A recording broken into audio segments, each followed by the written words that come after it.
السلام علیکم ورحمۃ اللہ وبرکاتہ۔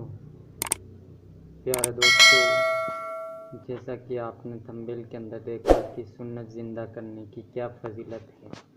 سنت یعنی آپ صلی اللہ علیہ وسلم نے جو کام کیا اس کو سنت بولتے ہیں۔ اب وہ کام کو کوئی بھول گیا ہے تو اس کو واپس کرنا یعنی سنت کو زندہ کرنا، اس پر عمل کرنا، تو اس کی کیا فضیلت ہے۔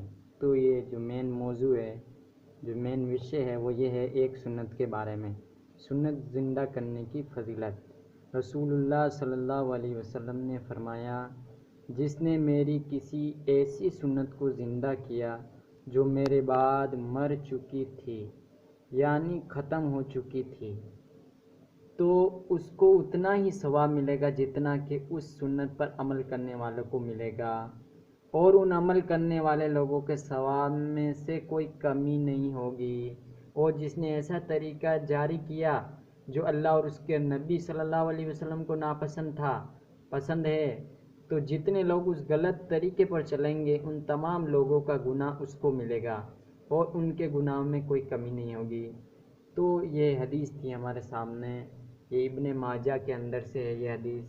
تو اس کا یہی پتہ چلتا کہ اگر جیسے سلام کرنا، مثال کے طور پر، ادھارن کے طور پر سلام کرنا لوگ بھول گئے تھے، یہ ایک سنت ہے جیسے، اب اس کو واپس کسی نے شروع کیا تو جس نے سلام کیا اور جو دوسرے لوگ جتنے بھی سلام کریں گے، اب جس آدمی نے سلام کرنا شروع کیا اور اس کو دیکھ کر دوسرے سلام کرنے لگے تو اس آدمی کو بھی اس کا ثواب ملے گا۔ جو سلام کر رہا ہے اس کو تو ملے گا ہی ملے گا جس نے شروعات کی، اور جو سارے لوگ سلام کرتے رہیں گے تو اس آدمی کو ان سب کا بھی ثواب ملتا رہے گا۔ تو اگر اسی طریقے سے کوئی برائی شروع کر دی تو وہ سب سے زیادہ گنہگار ہوگا، اور جو لوگ اس کے بعد میں اس برائی کو دیکھ دیکھ کر دوسرے گناہ کرتے رہیں گے اس کا بھی گناہ اس کو ملتا رہے گا۔ اللہ حفاظت اور سنت پر عمل کرنے کی توفیق عطا کرے۔